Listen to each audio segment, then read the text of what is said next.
All right. Hi, everybody. Good afternoon. It's 12:01. Sorry, I was a minute late to get the session started, but I appreciate your patience and hopefully it's not too big of a deal. I know you all are getting settled anyways. We've got an excellent conversation for you today around student loans, and I can tell that this is a particularly uh, popular topic, one of great interest. We already have 77 folks in attendance right now, and I anticipate that number to rise. We were in the triple digits for registration. So, fortunately for me, honestly, we have a guest speaker in on the call today who is a financial aid guru, in my opinion. I'll introduce him in just a moment. But before then, let me go over a couple of quick housekeeping items and an introduction of myself and the center and this webinar series that we put on every 2 weeks. So, my name is Sarah Metzger, and I'm one of the financial educators and assistant directors here at the center, the Sokolov-Miller Family Financial and Life Skills Center, to be exact. And we are a team based here at University Park campus that serves all Penn Staters, be it current students, grad students, alumni, prospective students, families. We're here for all of you, and our goal is to make sure that you all feel really comfy when managing your money and making your next money move. And of course, because we're talking about higher ed and a college education, we do a lot of teaching and talking around student loans, hence why we're here today. So we'll cover the life cycle of student loans in this session. For those of you who are in attendance from SMEAL's Ethical Leadership Challenge, don't worry about any QR code. There's not a code you need to scan to confirm your attendance. We will send your participation over to the program manager once we're done. So if you're here from SMEAL, SELC, we got you covered. It's also important to note that this webinar is being recorded. It should have alerted you when you joined. So if you have to step out early, not a big deal. You can come back to our YouTube page later in the week. Usually by Friday, we have the recording posted. So you can pick up where you left off or do a review of anything that didn't quite land the first time, but you understand the importance of student loans and you want to make sure that you are well versed on the topic. Okay. So that's my housekeeping. I'm going to get into introducing then our guest speaker, and I'm going to turn the microphone over to him in just a minute. So hopefully you probably can't see Jamie just yet until he starts talking, but we have Jamie Kosh on the call. He is the campus and professional school liaison at Penn State University here at University Park campus in the Office of Student Aid. So Jamie has been around the block a time or two with financial aid. I've had the privilege of working with him for all of the 4 years that I've been at Penn State now. And he's got over 25 years of professional experience in student aid and higher ed. So I can assure you, he is the expert you were all hoping to hear from today. So we're all very grateful for that. If there's anything else, Jamie, that you'd like to add, I really obviously can't celebrate you enough. And I'm so grateful that you're here. But at this point, I will go ahead and turn the control over to you so you can take us through at least some of the early stages in the life cycle of student loans, probably what most of the current students or former students and alumni are familiar with. So you should have access to that control.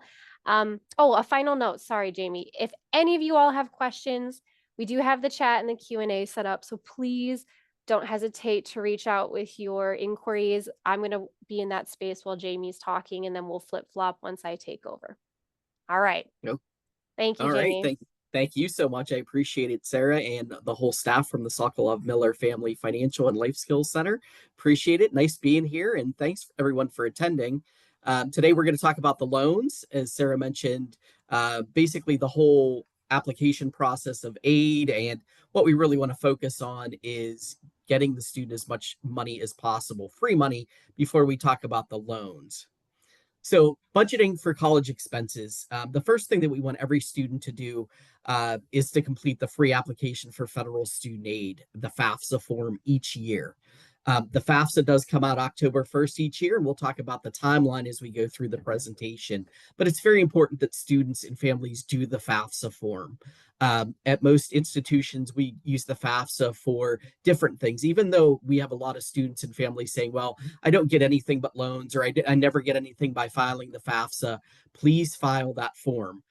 Especially here at Penn State, we use that information by you filing the FAFSA for those merit-based scholarships. Penn State's very different from most other institutions in that we do that, but also that those merit-based scholarships come from the academic college and major that you are in. So we really want you to get that information in as quickly as possible, even though you may only qualify for loans or if you have other ways to pay, we need you to get that FAFSA in as soon as possible just for consideration for scholarships. And I don't want to say just, we really use that information for scholarships.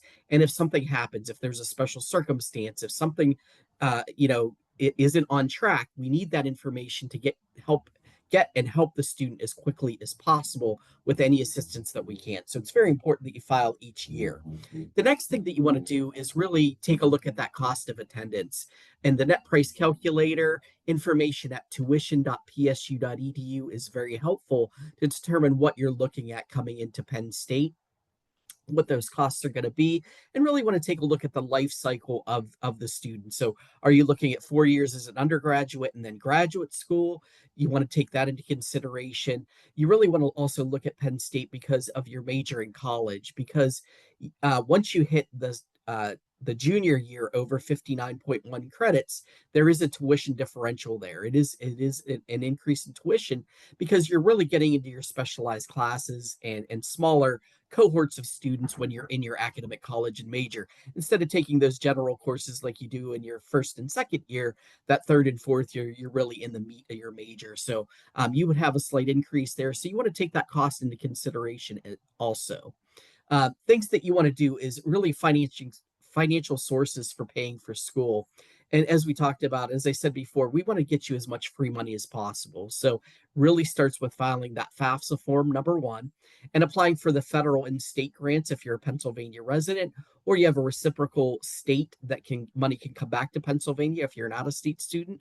We want you to take full advantage of those things. So those grants, the federal grant, federal Pell Grant, Pennsylvania state grant, or other state grant, FSCOG is the federal grant determined from the institution, federal work study, all those things are going to come in. So we want to get you as much free money as possible.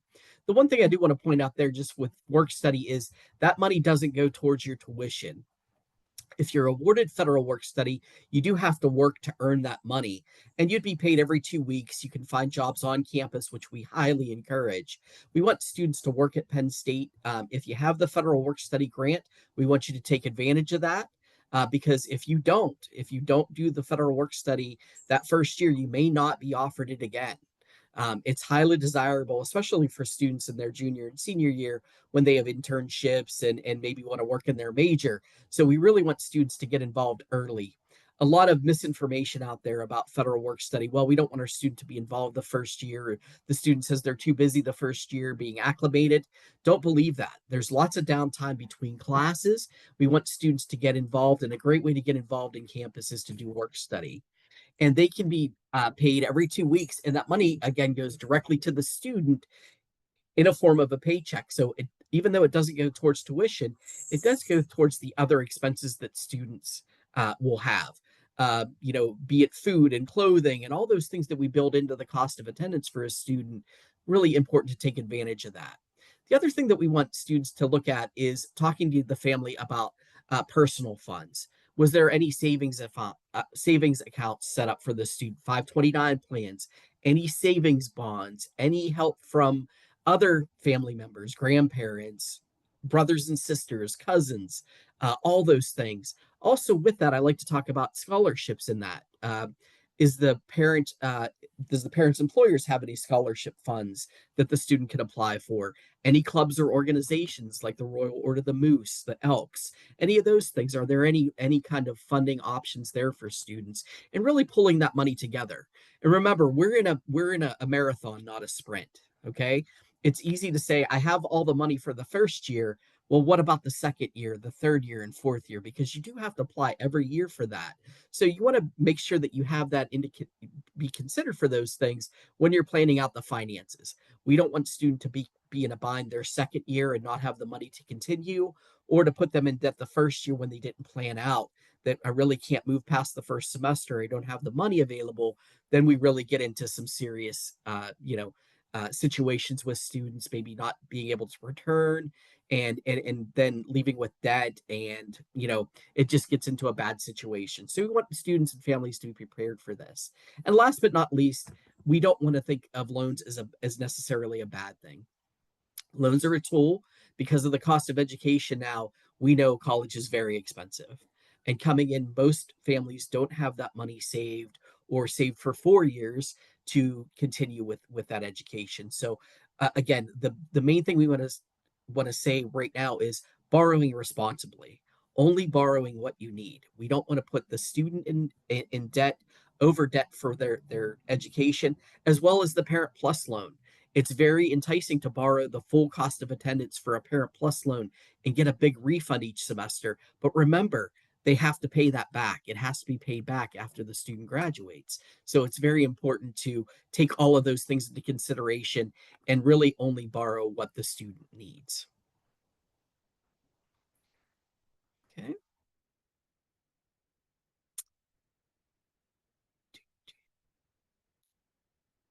Sorry, Sarah, having some issues there. And the steps to take before you borrow. So again, as we go back to it, submitting the FAFSA form. Again, that'll come out each October 1st, and we really want the student and the family to file by December 1st. Even if you're an upper class student, it's just good practice to get that in as quickly as possible. Back in the day, you did have to wait because you had to have your tax information done. But with the new FAFSA that was out about 6 or 7 years now, I'm getting older. It's a lot later than I thought it would be. But with the new FAFSA form, you're using prior tax year information. So you're 2 years back. So it's much easier to do the FAFSA form now.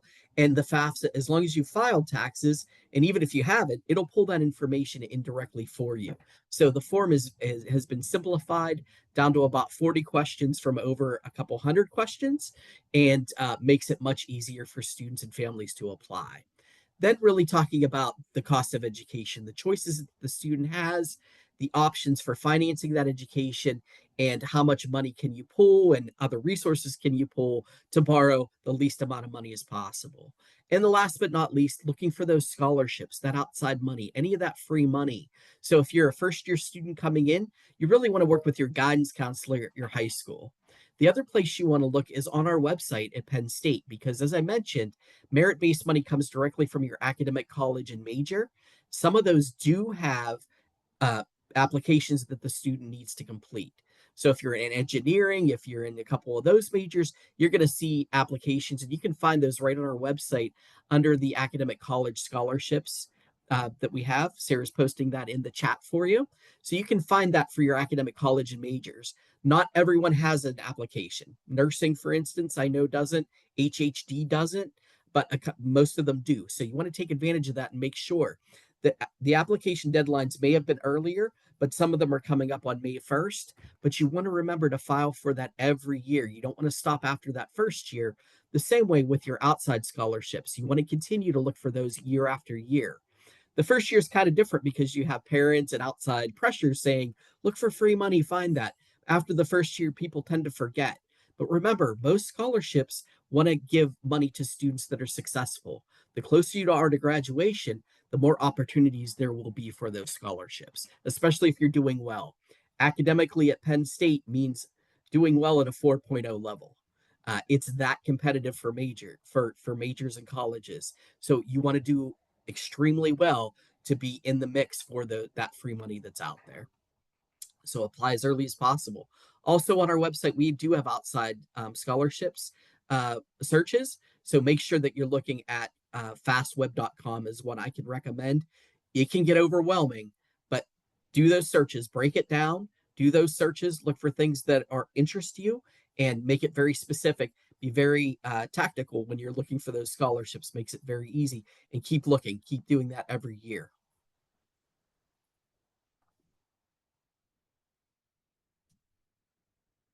Okay, as we talk about loans, we get into that, finding as much free money. Now let's talk about the loans that students are eligible for. And with our Student Loan 101, we're talking about the federal direct loans that students are given. Those federal direct loans are eligible just by filing the FAFSA and a student enrolling in an eligible major with at least 6 credits. Get that to come up here. So the federal loans are government issued. Again, by filing that free application, being enrolled at a degree seeking major, and being enrolled at least 6 credits, we will offer loans to the student. We'll package those. It'll go to you in the form of a financial aid notice. So you'll get that and you'll have access to that by logging into LionPath. You'll see that under the financial aid details. You'll see the information that was offered to you and a good breakdown of the cost of attendance and the aid and loans that were offered to you. So we always say you want to borrow those loans first, especially if a student is eligible for the subsidized loan. There's a portion of the loan that doesn't build interest while the student's in school.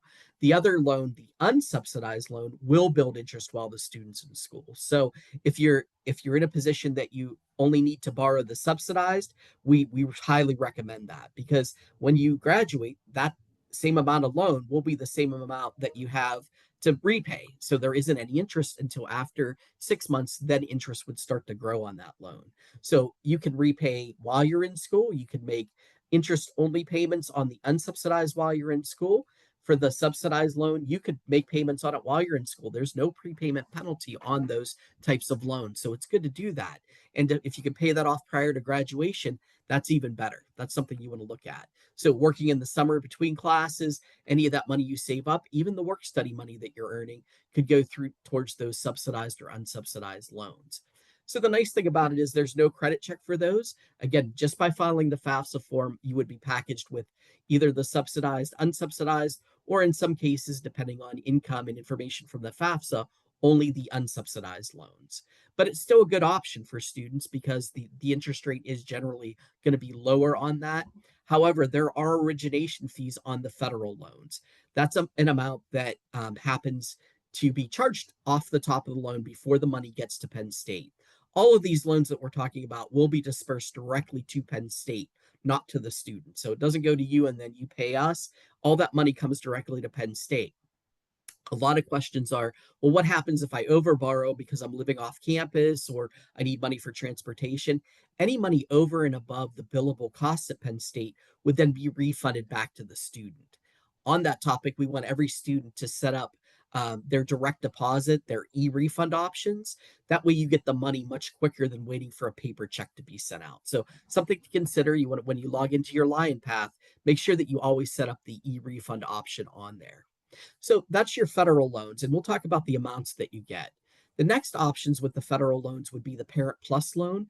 That's a loan in the parent's name that they could borrow for the student. Again, because it is a federal loan, we'll need to have the FAFSA form on file. We don't package that. Parents would need to go in and apply for that loan separately. And then last but not least, we talk about private alternative loans. These are private education loans through private lenders. At Penn State, we don't have a preferred lender list. So students can go out and look for any loan, the best options that are out there just by going into the browser and putting in private education loan. You can find the different lenders that are going to pop up through that. So you can take a look at what those options are, the best interest rates that are going to be out there, and all of the different options for private loans.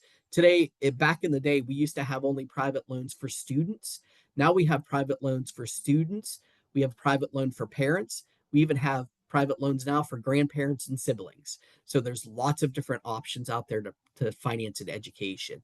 But last but not least, we really want to start with the federal loans before we borrow those outside agencies.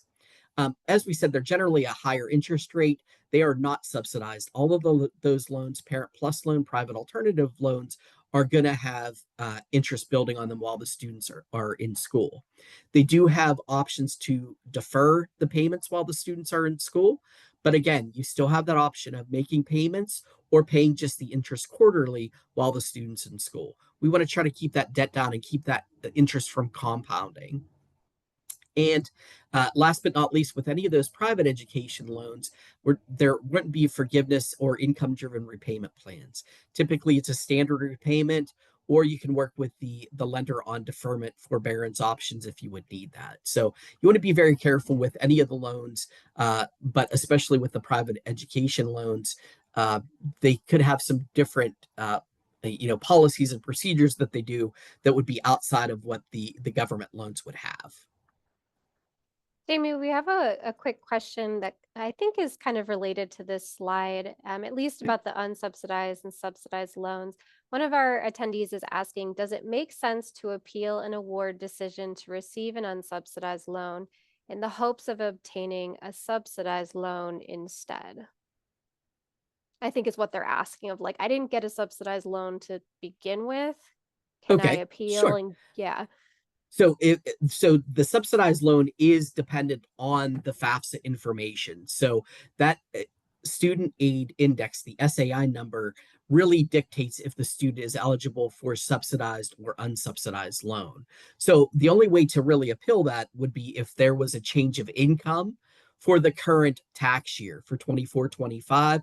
Just say that was coming in for the current tax year that the student's in. If there was a loss of income or something like that, we could certainly talk about a special circumstance evaluation to see if it would bring the SAI down enough to be eligible for a subsidized loan. But in most cases, if there wasn't a change, if income was pretty steady, that's just what the student is going to be awarded, the unsubsidized portions. okay, thank Yeah, you. And sure. probably still a little bit related, FIA in terms Mhm. of private education loans. The other question asking, how do those loans factor into all of this? Can it all stack on top of each other? So it does. The private education loans, what we do is we take a look at the student's cost of attendance. That's their full billable and non billable costs. We basically create a budget for the student, and then we award any free money, grants, and scholarships on top of that. And then we put work study and loans on. So really, we have to factor within that budget. And we factor not only with financial need, how much need, and that is the cost of attendance minus that SAI gives the amount of need that the student has. We have to be careful and budget for that, as well as the total cost of attendance. So up to the full cost of attendance. So it goes both ways. So we really want to get the student as much free money before we start stacking those loans on there. And there are limits to the amount of loans students can get. Students can borrow up to the full cost of attendance, but they may not get that because of the other aid that they're receiving. Got it. All Mhm. right, great. Thank you. I'll turn it back Sure. over to you. Absolutely. Great questions. Keep them coming.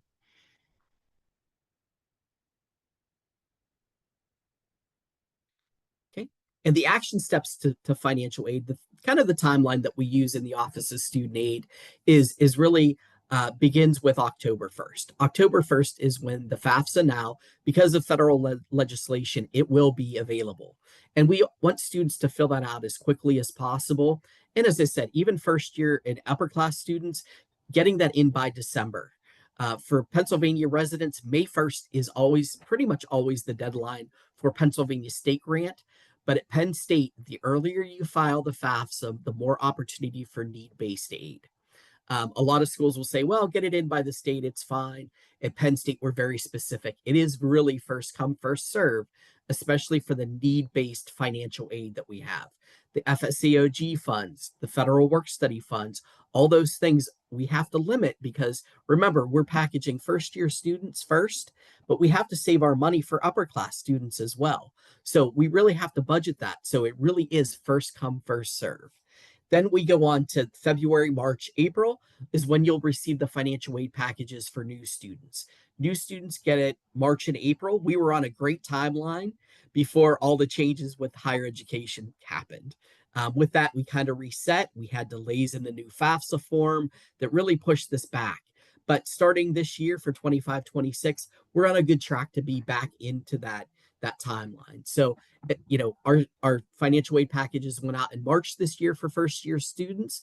For upper class returning students, you won't get yours until May, June, July. So that's when we're going to start. Typically, June is when we'll get those out to upper class students. So, first year students, remember, you won't see it until July next year, but that's okay. We'll get that information. June or July is when it'll come out. We're not missing anything. It's just for the first year students, we want to give you as much time as possible to make your decisions, to look at all those aid packages from other school, and to make time to make that deposit and things like that.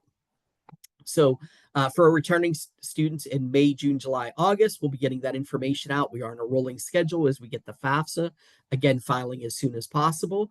For other students, for our first year students, May 1st is really when we open up for the system to allow you to, number one, is to accept those loans. Going in and accept your aid that you have, and that would only be the loans that you would need to accept on Line Path.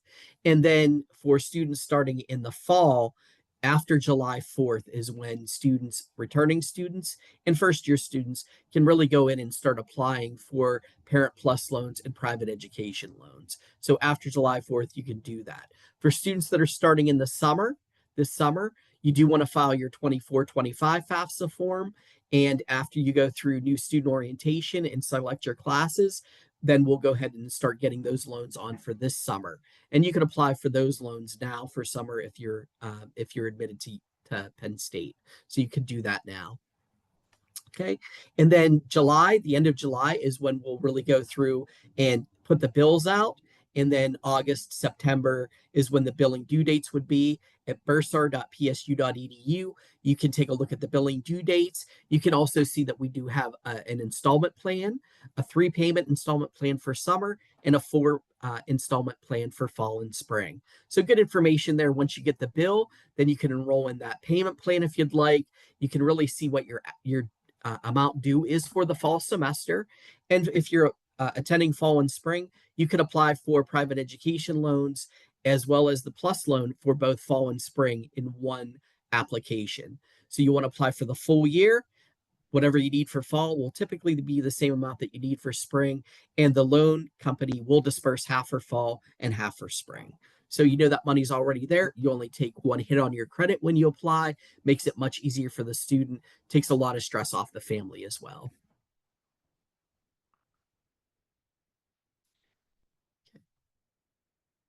Okay. The types of loans that we're talking about again is we're going back and just reiterating the direct subsidized loan. Again, that's the loan that isn't building any interest while the student's in school. So it's the best loan to take. If you're offered the subsidized loan and you need to borrow, that's the loan to go to first. It's available only to undergraduate students. There is a fixed interest rate on the federal loans, both the subsidized and the unsubsidized. It's called a fixed variable rate. I know that's complicated and sounds counterintuitive, but it's fixed variable, which means that the loan rate this year could be different from the loan rate in the future, but the life of the loan that you're borrowing for this year will not change. Okay, if that makes sense. So it is a fixed variable. At the end, after students graduate, you have a 6-month deferment period before you have to start making those payments. You can work with your loan servicer on the type of loan repayment option you want, as well as if you want to do a loan consolidation. There are many options for you once you're at that point. One thing I do want to point out there too is you don't want to do a consolidation before your 6-month deferment period is up. If you do, you'll lose the rest of that 6-month deferment period. So it's good to wait, or if you have a job and you're ready to go, you can certainly do that. That's one of the options that you do have. So the loan limit for the subsidized loan is $23,000 for an undergrad student for their 4-5 years if needed. That's the maximum that they can receive. The direct unsubsidized loan, again, is the loan that's going to build interest on it while the student's in school. Again, based off that SAI from the FAFSA form, you can only really appeal anything if there is a change of income for the family, mostly for the student. If you're an undergraduate student, it has to be a change of parent income, not student income. Again, it's a fixed variable rate for that loan, and the loan limit for an undergraduate student that is dependent is $8,000. So $31,000 total is the undergraduate borrowing limits. We'll talk about that in a little bit more. Parent Plus loan, that's a loan for the biological or adoptive parent. In some cases, the step parent, depending on the marriage and the arrangements and things like that. It is borrowed in the parent's name for the student. So it doesn't shift over to the student's name once the student graduates. It's always going to be in the parent's name. It is also a fixed variable and it is unsubsidized. So that interest is going to grow while the student's in school. Always good to make at least the interest payments for that. Can defer it until after the student does graduate, although that interest would be compounding on that. There is a limit to this. The limit is the cost of attendance for the student. But with the Parent Plus loans, if you have multiple students and you're approved for the Parent Plus loan, there is no cap, which is very concerning to me. But it is an option for parents that can borrow that loan. It is a little bit easier loan to get because they don't look at debt to income ratios. They do look at credit history, but there are ways to appeal that, which we can talk about on the future slides. But it is an option for parents. The interest rate is a little bit higher on that because there's no debt to income ratio. And also, there's an origination fee off the top, about 4% currently. So, if parents are looking at the Parent Plus loan, they need to factor in that 4% on top of that to make sure they're not short on the bill that comes in. So, a lot of things going on, a lot of moving parts with that. Important for parents to read the fine print when they're applying for the Parent Plus loan. Graduate Plus loan is only for graduate students. They would be independent, so they wouldn't need parent information on there. Again, it's a fixed variable. The loan limit, again, is up to the cost of attendance. But for graduate students, there is no cap also on that Graduate Plus loan. Okay.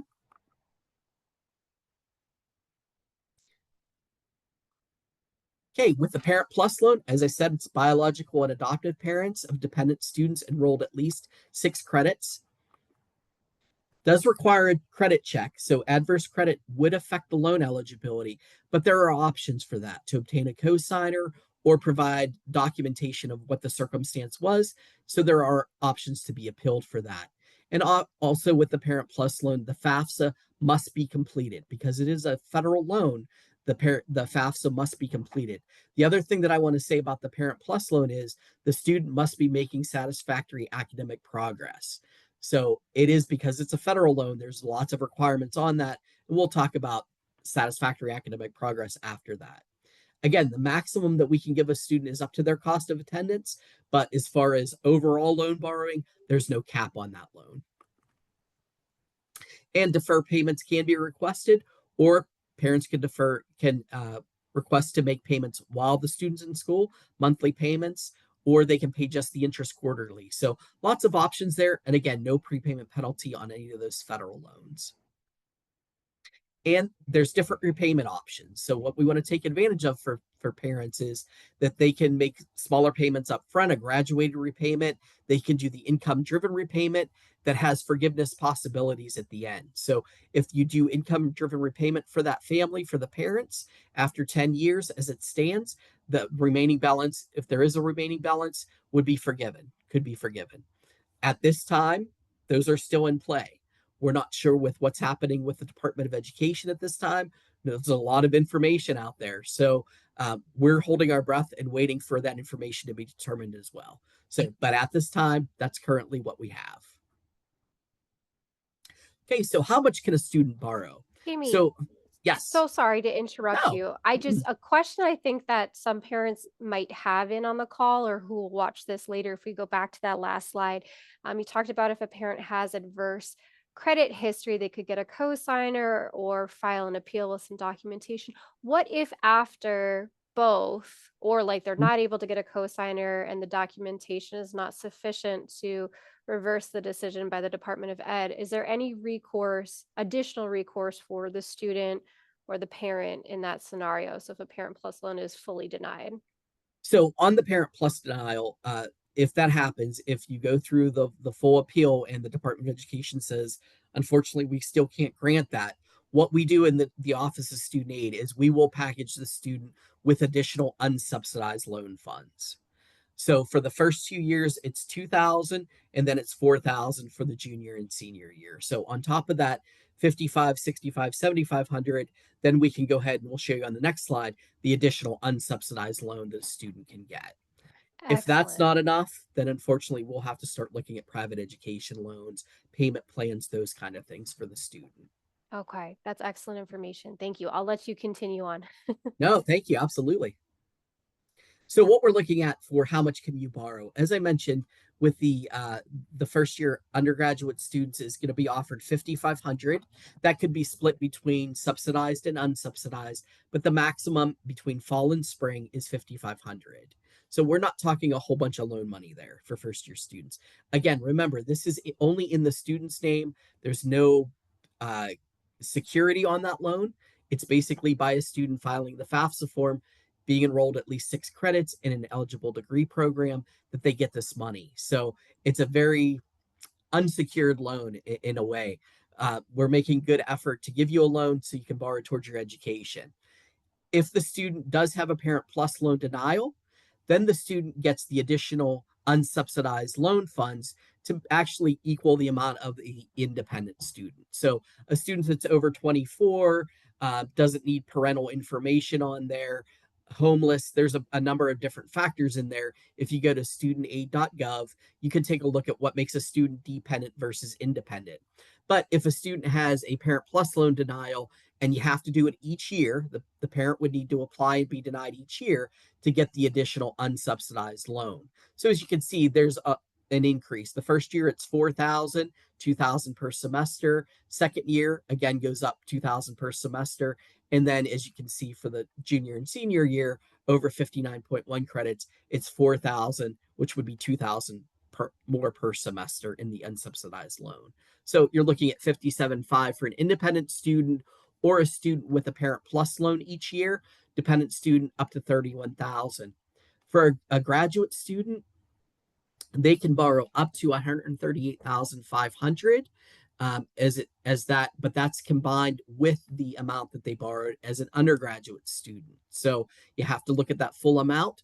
Studentaid.gov is the place to find all of your borrowing information, and we want you to take a look at that and be ready and be prepared for that if you're looking at graduate work. As well as your undergraduate, if you went somewhere else, if you attended somewhere else, you want to take that into consideration.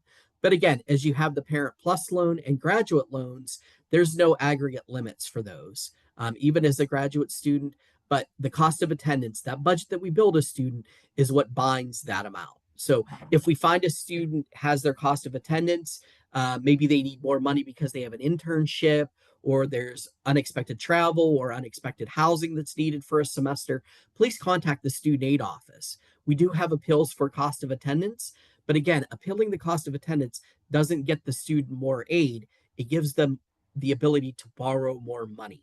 So we want to be very clear. It's only giving you ability to borrow more money. It's not giving you more grant money or scholarships or things like that. So we want to be very careful when we're doing that to, again, only borrowing what the family and student needs. Okay. Last but not least, we talk about something called satisfactory academic progress in the office. To be eligible and to continue to be eligible to borrow federal loans and to get federal aid and even institutional aid, the student must pass at least 60%, 67% of their classes. So you break this down to what was attempted versus what was complete, and just do the division. It'll tell you where your standing is for class completion. So again, if a student has deferred grades, if they have classes that they late drop, that also counts towards satisfactory academic progress. If a student withdraws, that counts against academic progress. So we want to be careful when you make those kind of decisions that you meet with your academic advisor. It's very important that you do that before you make any actions or take any actions before changing classes, late drops, changing your credit, changing your major, all of those things. Please utilize your academic advisor, utilize the Sokolov-Miller Family Financial Literacy Center staff. Make sure you do that. Also talk to student aid. We want to make sure that you're not decreasing your chances for aid eligibility in the future, all of those resources that you have. We also need the student to maintain their grade point average, their cumulative grade point average. Students as an undergraduate need a minimum of a 2.0, graduate students a 3.0, and also you need to finish your degree on time. So if you do have a student taking multiple degrees, multiple majors, you may run into something called unsatisfactory academic progress, in that you need more time to finish your second degree. We're going to audit you for that in the Office of Student Aid, make you do an appeal for that, and then if you're eligible, continue with your student aid. So there's a lot of things going on there, but we want to make sure before you take any academic actions, talk to your advisors. It's very important that you do that. We will update you every year on your borrowing from the Office of Student Aid, from your federal loan borrowing. We'll also keep you updated on your satisfactory academic progress, but you also want to keep tabs on that yourself. You want to do that. Make sure that you know where you are in case you do need to late drop a class. We're not putting you in a situation where you're on probation, or even worse, you become unsatisfactory and not eligible for aid. So it's important to do that. And also pay attention to your aggregate loan limits. If you go to studentaid.gov, again, it'll tell you exactly how much you've borrowed, how much federal Pell Grant you've borrowed, things like that. All of that information will be available at studentaid.gov. Tough. Oh my Hey, gosh, that's so much good information, Jamie.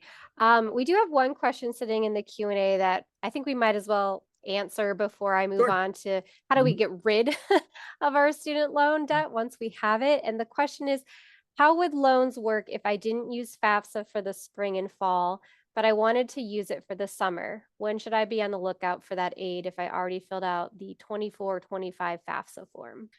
So yeah, absolutely. So students that are starting this summer, if you don't use because you probably weren't enrolled, you may have been in high school in fall and spring. So for summer, you actually get to borrow the full amount of the year. So instead of you getting 2750 per semester, you'd actually get the full 5500 just for summer.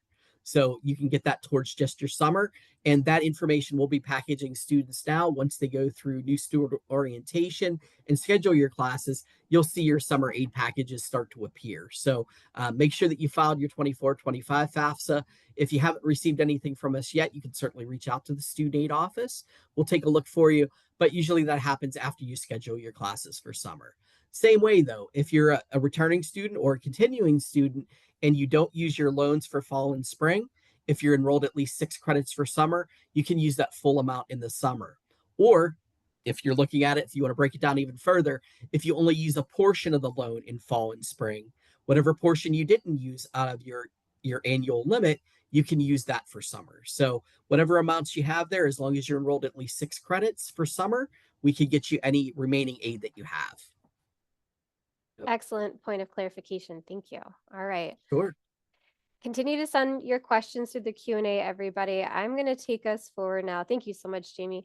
I'm going to take us to the ending life cycle of our loans and our loan debt. How the heck do we go about getting rid of this?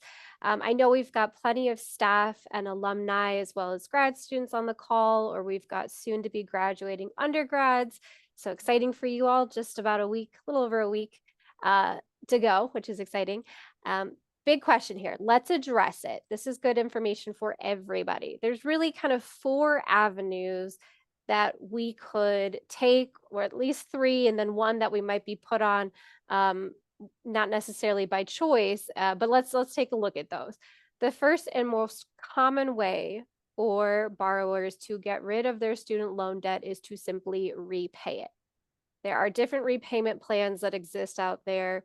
There are standard, extended, graduated, and income driven plans, which I'll detail on my next slide. And for the majority of borrowers, they opt into the repayment plan of choice after they graduate, begin making payments 6 months once the grace period ends, and you go forth doing so until the end of the repayment period is up and the loan balance comes back down to zero. So there's different choices in this space, and we'll talk more about how you might decide between the four categories of repayment that you see on the screen. But just know that this is pretty typical. This is what most borrowers do once they enter repayment or after they graduate. They're just making monthly payments, trying to get rid of that debt, getting it paid down to zero. All right. But what else? Oh, gotta find my clicker. There it is.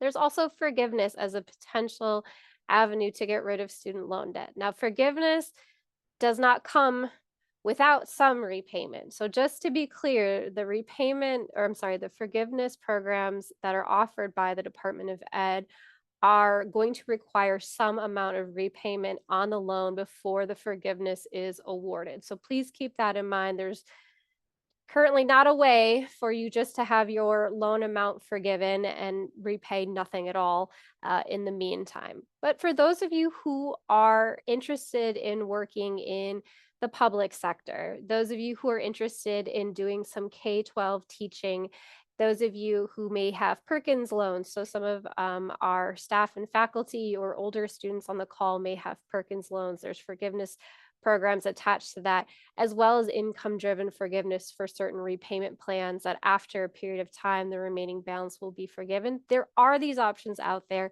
And I think for anybody, it's really important that as for my soon-to-be grads, you start to prepare to graduate and you go through your 6 month of grace period, that you really start to strategize. If forgiveness is something that you'd like, You need to understand how repayment factors in and make sure that you're intentional in some of your repayment choices so that you are eligible for these forgiveness programs down the road.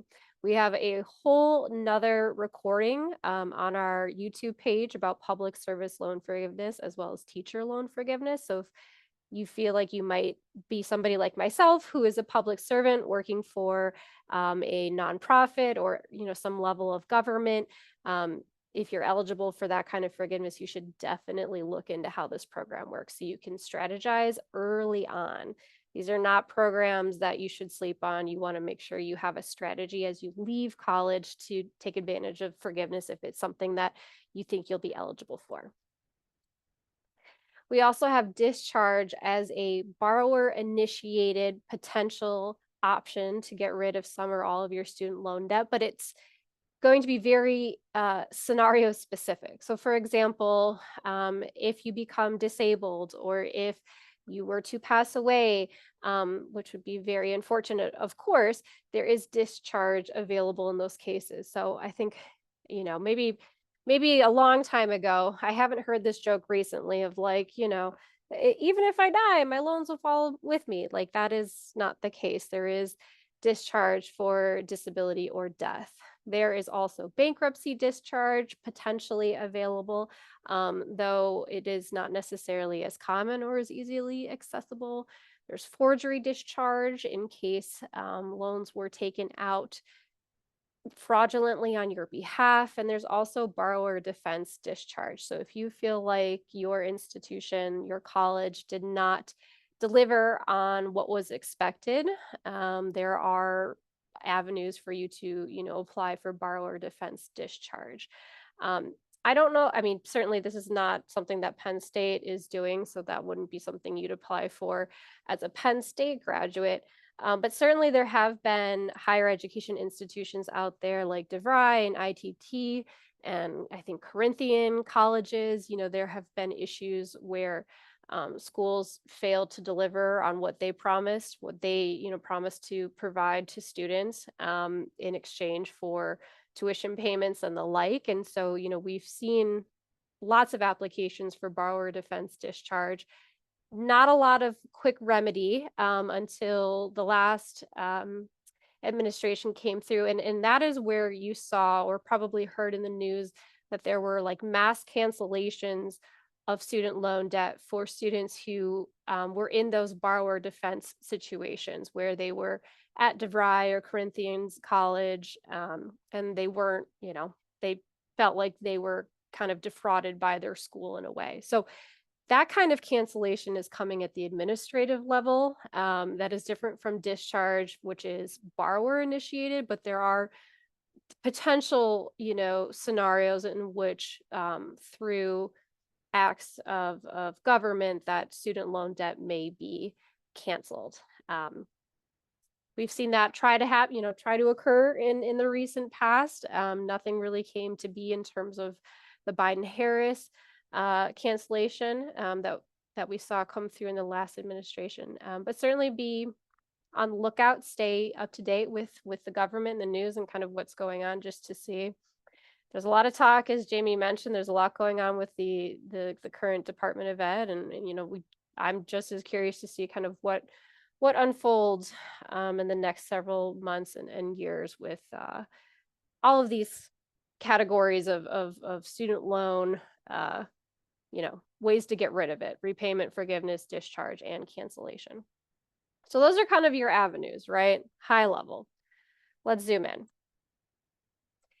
Those repayment tiles that I initially pointed out to you break down into these different repayment plans offered by the Department of Education. If you are looking to pay off your student loan debt in a set number of years, these standard, graduated, extended standard, and extended graduated plans are going to be a good choice for you because they have a set number of years of repayment built in. The standard plan you will be automatically placed into the standard plan if you do not elect a different plan with your loan servicer after you graduate. So just be mindful of that. The standard plan does tend to be one of the most expensive repayment plans. So if you are somebody who is still actively seeking employment after you graduate, or financially you are experiencing some kind of hardship, that may not be the plan that you want to stay in for the long term. And you have a choice. You can opt out of the standard plan or into any other. The graduated is also a 10-year plan, but your payments increase over time. Kind of this idea that, like, as you graduate and get into the workforce, you're going to start earning an income, and that income should gradually rise over 10 years with raises and things like that. And so your payment on the loans will also increase in a similar fashion. These two plans are also available in extended versions. And so you see that those payments can go up to 25 years. Okay. Now, if you're somebody who is trying to be more conscious of your repayment based on how much discretionary income you have, so if you are experiencing financial hardship, or you are not necessarily a high income earner, or you have a high debt to income ratio, and so you've got a lot of federal student loan debt you're trying to pay back, you may wish to opt into what we call one of these income driven repayment plans. Save is not an option currently to apply for, though some current borrowers may be stuck in the Save plan as it is currently being litigated in the courts. Tune into the PSLF webinar recording that we have on our YouTube page. We talk a little bit more about the current state of the Save plan.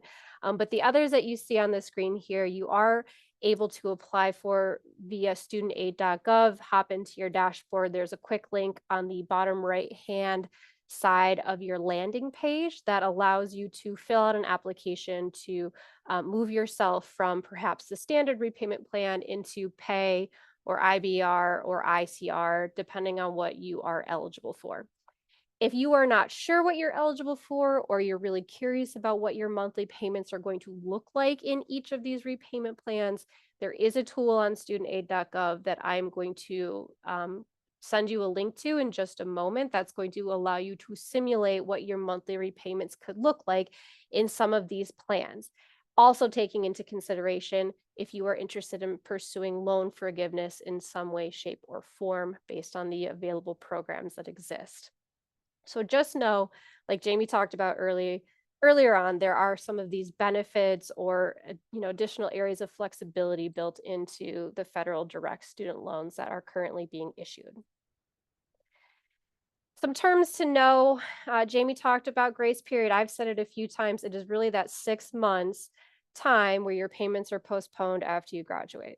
So those of you who graduated in December, you're going to be coming up on your grace period ending pretty soon here in May, or June, or potentially even earlier, depending on like when your graduation date posted, right? So keep in mind that that grace period is just 6 months. Your loan servicer is who's going to manage your repayment. So the loan is issued to you by the Department of Education, but there are loan servicers who manage the billing and repayment. So you're not going to call up the Department of Ed to ask them why your bill is such and such amount. You're going to call up your loan servicer, which you can find that loan servicer on your dashboard, studentaid.gov. And as a reminder, that plan that you are in can be changed at any time for free. There are scammers that exist out there. There are going to be even legitimate businesses who will claim to say, if you pay us this amount of money, we will help you get into a better repayment plan. That is nothing you ever need to pay for. Your loan servicer is not going to charge you to change your repayment plan. Beware of those scammers or those companies that are looking to take advantage of borrowers who are stressed out, overwhelmed, or a little bit confused by the system.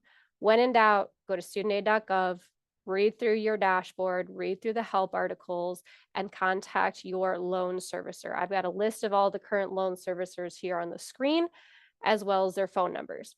You may have to wait a little while to get through to them, especially depending on what you're calling for, but they are there and a means for you, to get some of your questions answered. Okay. So here's that loan simulator I talked about. Jamie, if you're able to throw, I have so many tabs open, I can't find a new one, but if you're able to throw the loan simulator in that link, I'd appreciate it. You all can play around with that. It's especially easy to use if you just log into your student aid dashboard because it will plug in your loans exactly as they are and give you some calculations based on real information as opposed to like estimated amounts. Though, if you are a younger college student who is still in the process of borrowing for the next couple of years, you can start to estimate about how much your monthly payments will be based on how much you estimate needing to borrow before your undergrad degree or your graduate degree is up. So that tool is useful. Please use it as needed. I'm going to round out to say that there are consequences if borrowers do not repay on their student loan debt. Now, the first day that you miss a bill payment, your loan becomes delinquent, which is not great. Now, if your loan and your account remain delinquent, that delinquency can turn into default. So here's what you need to know. After 90 days of being delinquent on your bill, your loan servicer can report that delinquency to the credit bureau. And that's going to more than likely have a negative impact on your credit score, which has several other financial ramifications potentially attached to it. We don't want that to happen. If 270 days have gone by with your direct loans or FFEL loans with non-payment, then we see default kick in, and that is not a space you want to be in either. Here are some of the consequences of default listed on the screen. Loss of eligibility for additional federal aid. For those of you planning to go back to school, grad school, finish a degree, that makes it challenging. Credit history impacts in negative ways, tax funds, federal benefits being withheld, wages being garnished. Like none of this is good, and none of this is going to supplement or support your ability to stay in school, continue in school successfully, or thrive financially and reach financial wellness, which we want for you as an office. So let's not get to the space of default, if at all possible. I always tell folks, contact your loan servicer, ask them about the different repayment plan options out there, find a way to lower your monthly payment if it makes it easier for you to get that bill paid each month and keep your loans and accounts in good standing. If your loan does default, though, there are two ways to remedy the situation. Many more details about this are included on the studentaid.gov website, loan rehabilitation and consolidation. One takes more time, the other is a little bit speedier of a resolution, but loan rehabilitation, which typically takes about 9 months or so, does have some benefits built in, like removal of the default from your credit history, and the interest and collection costs don't capitalize. So you're not increasing, excuse me, your principal balance at the end of it. If you get to this space and need to know more, contact your loan servicer, do some research on the studentaid.gov website, but try to be proactive in preventing default by working with your loan servicer to set up a more feasible monthly repayment plan for yourself. There are options out there, like I showed you on an earlier slide. Okay. Now, that was a lot of information. I realize that. And frankly, and I'm not even the full expert. I mean, I know that we could have gone even deeper, and Jamie's probably thinking about 400 other things he could have shared in today's session, but gosh, an hour just isn't going to be enough time for it. Not a big deal. We've got one-on-one appointments available for current students who are enrolled. If you want to meet with our team to talk more about your loans, you can via Starfish, or if you're an alum, you can reach out to us by emailing finlit@psu.edu. You're welcome to ask to schedule an appointment. We'll help to get you on the calendar so we can talk more about your repayment strategy or kind of what's going on at this point. We also have a self-study module on this topic. We've got a financial wellness bookshelf that talks about loan repayment, or we have texts that talk about loan repayment and debt management in general. Just a lot of resources out there so that you feel like you are not wading in the waters alone trying to navigate the federal student aid landscape. It's a little murky, clear as mud sometimes, but you have folks like us and the folks in the financial aid office who are here to help keep you on the right path.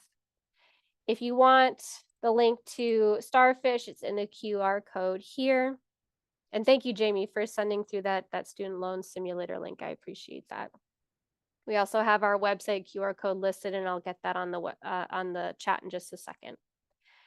I want to just take a last quick note here to mention for those of you coming back for classes in the fall, if debt management, kind of what we touched on here a little bit, as well as just like managing your money well in college is important to you. There is a course you can take that details personal finance and money management, agribusiness management 297. So if you are curious about your next money move and feeling more confident in this space, I encourage you to enroll. All right. If you have additional questions, let us know. Jamie and I are here. Jamie, if you have to go, that's fine. I'm happy to hold on the call for a little bit, but I know you're working hard to get some of those questions answered. I appreciate it. For those of you who do need to depart, thank you so much for joining in today. I hope this was helpful, informative, and hopefully a little bit, put you at ease more as you sit in this space of navigating student loans and financial aid. We appreciate you being here.